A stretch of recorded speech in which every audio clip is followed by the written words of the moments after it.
He was in a circular hall with a domed roof. The hall was filled with rusting antique apparatuses, a centrifuge, an operating table, a wrecked fluoroscope, autoclaves, cases of corroded surgical instruments. They strapped Foyle down on the operating table while he raved and rambled. They fed him. They shaved and bathed him.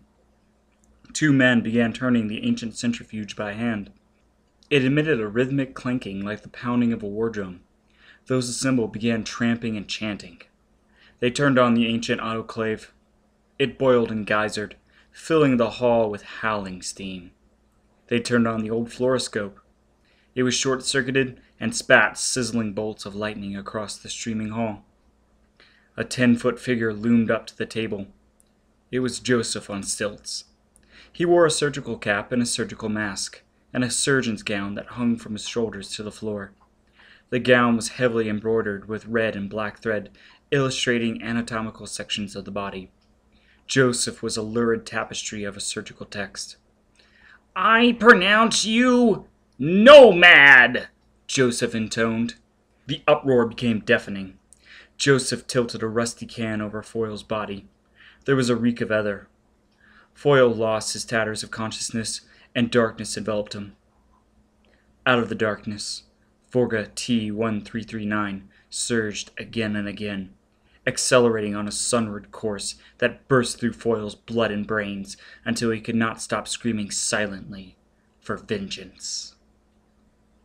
He was dimly aware of washings and feedings, and trampings and chantings. At last, he awoke to a lucid interval. There was silence. He was in a bed. The girl, Moira, was in bed with him.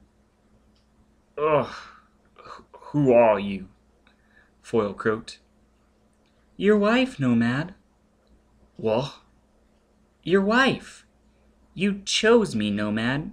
We are gametes." "What?" "Scientifically mated," Moira said proudly. She pulled up the sleeves of her nightgown and showed him her arm. It was disfigured by 4 ugly slashes. "I've been inoculated with something old, something new, something borrowed, and something blue." Foyle struggled out of the bed. "Where are we now?" "In our home." "What home?" "Yours. You're one of us, Nomad. You must marry every month and beget many children. That will be scientific. But I'm the first." Foyle ignored her and explored. He was in the main cabin of a small rocket launch of the early 2300s, once a private yacht.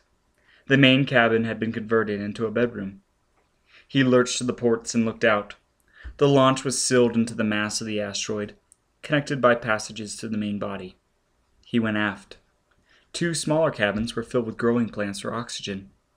The engine room had been converted into a kitchen.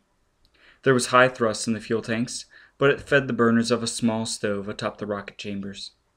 Foyle went forward. The control cabin was now a parlor, but the controls were still operative. He thought. He went aft to the kitchen and dismantled the stove.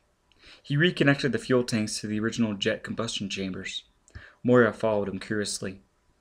"What are you doing, Nomad?" "Gotta get out of here, girl," Foyle mumbled. "Got business with a ship called Vorga. You dig me, girl? Gonna ram out in this boat is all." Moira backed away in alarm. Foyle saw the look in her eyes and leapt for her. He was so crippled that she avoided him easily.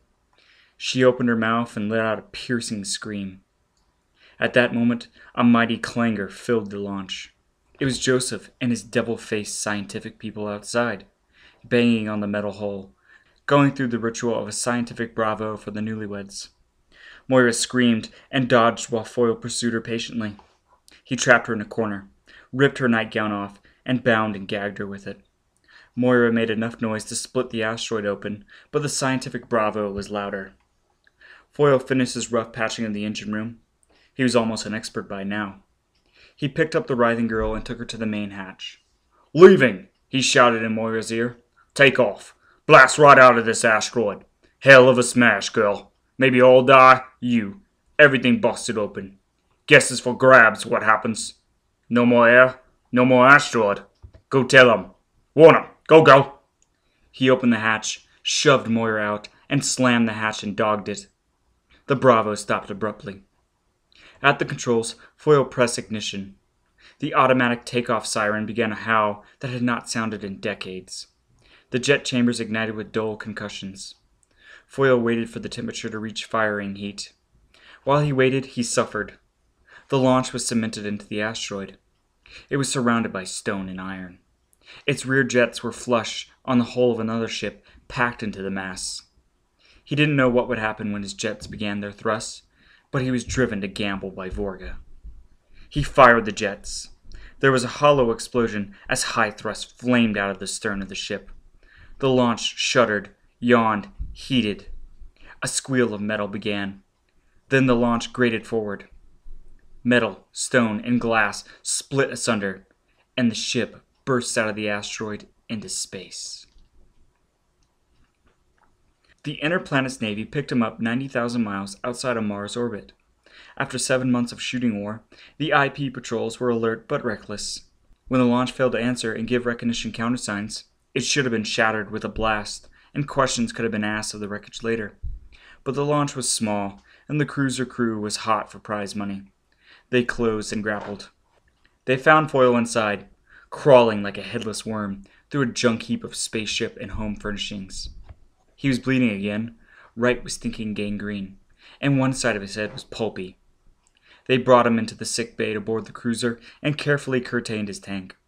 Foyle was no sight even for the tough stomachs of the lower deck Navy men. They patched his carcass in the amniotic tank while they completed their tour of duty. On the jet back to Terra, Foyle recovered consciousness and bubbled words beginning with V. He knew he was saved. He knew that only time stood between him and vengeance. The sick bay orderly heard him exulting in his tank and parted the curtains. Foyle's filmed eyes looked up. The orderly could not restrain his curiosity. "You hear me, mine?" he whispered. Foyle grunted. The orderly bent lower. "What happened? Who in hell done that to you?" "What?" Foyle croaked. "Don't you know?" "What? What's the matter, you?" "Wait a minute, Zal." The orderly disappeared as he jaunted to a supply cabin and reappeared alongside the tank 5 seconds later. Foyle struggled up out of the fluid. His eyes blazed. It's coming back, man. Some of it. Jaunt. I couldn't jaunt on the Nomad, mate." "What?" "I was off my head." "Man, you didn't have no head left for you." "I couldn't jaunt. I forgot how I was all. I forgot everything, mate. Still don't remember. He recoiled in terror as the orderly thrust the picture of his hideous tattooed face before him. It was a Maori mask. Cheeks, chin, nose, and eyelids were decorated with stripes and swirls.